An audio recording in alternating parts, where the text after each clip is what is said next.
नमस्कार, बहुत बहुत स्वागत आपका। मैं हूं आपके साथ अखंड प्रताप त्रिपाठी। ये जो तस्वीर आप देख रहे हैं, ये डोनाल्ड ट्रंप के हाथ मिलाते हुए तस्वीर, ये कोई आम तस्वीर नहीं है।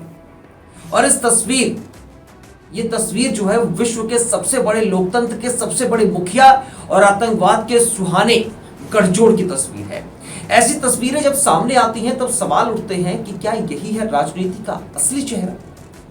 कौन कब किस खेमे में खींच लिया जाएगा, ये वैश्विक परिस्थितियां ही तय करती हैं और तय करते हैं सियासत के सौदागर।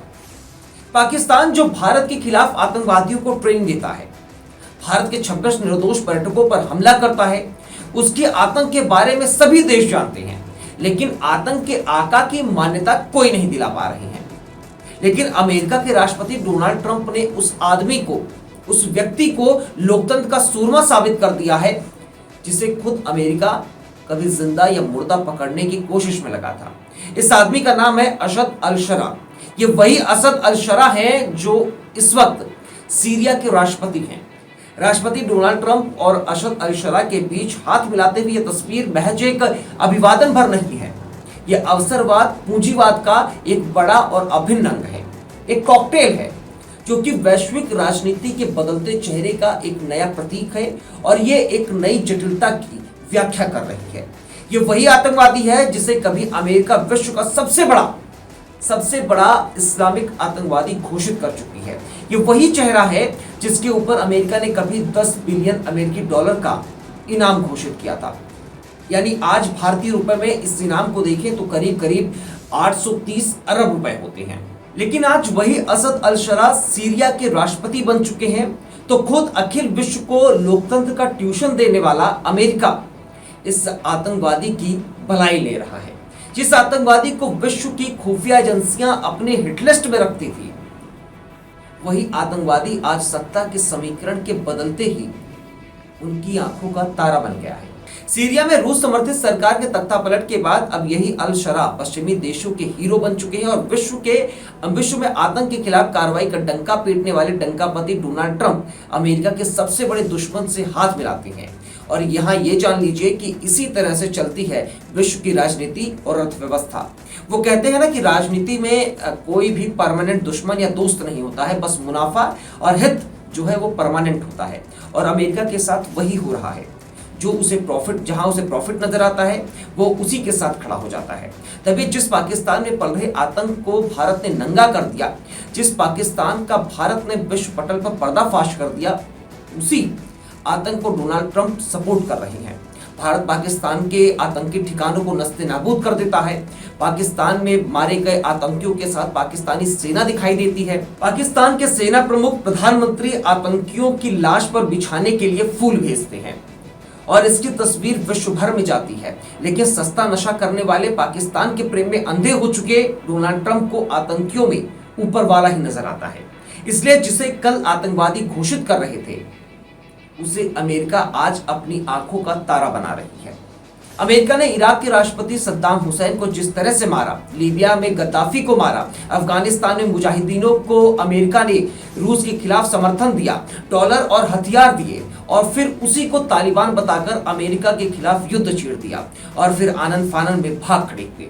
ये कुछ बानगियां हैं कि दुनिया कैसे चलती है। और अल-शरा और ट्रंप की ये मुलाकात जो हुई है वो एक परफेक्ट एग्जाम्पल है कि किसी भी व्यक्ति की छवि को कैसे राजनीतिक मंच पर गढ़ा, बुना और प्रदर्शित किया जाता है।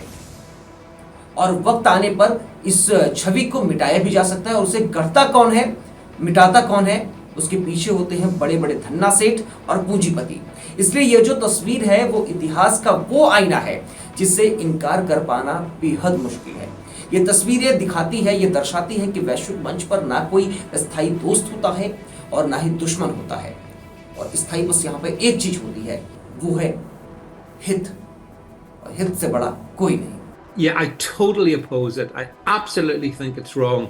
The new Syrian president. I mean, look, he was a jihadi.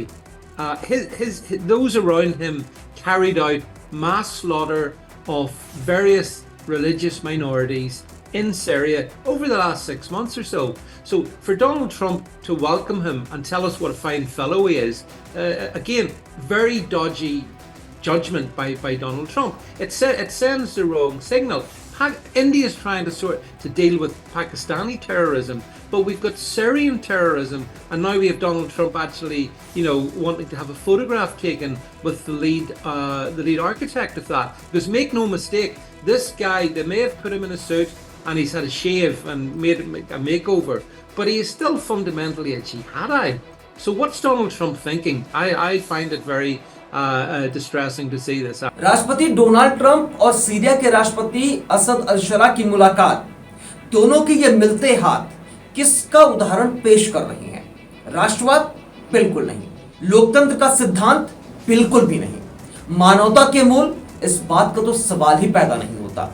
ये पेश कर रही है डॉलर की ताकत, और डोनाल्ड ट्रंप ये बात जानते हैं कि डॉलर की ताकत क्या है और इससे क्या क्या हो सकता है, क्या क्या पॉसिबिलिटीज हैं।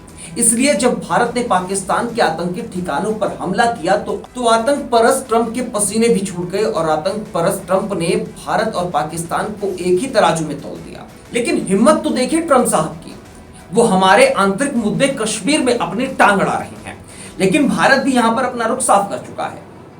आतंक और भारत कभी एक टेबल पर नहीं हो सकते हैं, और जिस कश्मीर की बात ट्रंप साहब कर रहे हैं वो हमारा आंतरिक मामला है, हम इसको खुद सुलझा लेंगे। लेकिन आतंकवाद के आका पाकिस्तान से बात होगी तो सिर्फ पीओके पर होगी। अब देखना होगा कि पाकिस्तान आतंकिस्तान इससे कैसे निपटता है, ट्रंप इसको कैसे निपटते हैं। और मेरे साथ इस वीडियो में इतना ही। अगर वीडियो आपको पसंद आई हो, जानकारी आपको पसंद आई तो वीडियो को लाइक कीजिएगा, चैनल को सब्सक्राइब करना बिल्कुल मत भूलिएगा। फिर आपसे मुलाकात होगी किसी अन्य वीडियो के साथ, तब तक बने रहिए हमारे साथ। धन्यवाद, नमस्कार, जय हिंद। वीके न्यूज, राष्ट्र के नाम।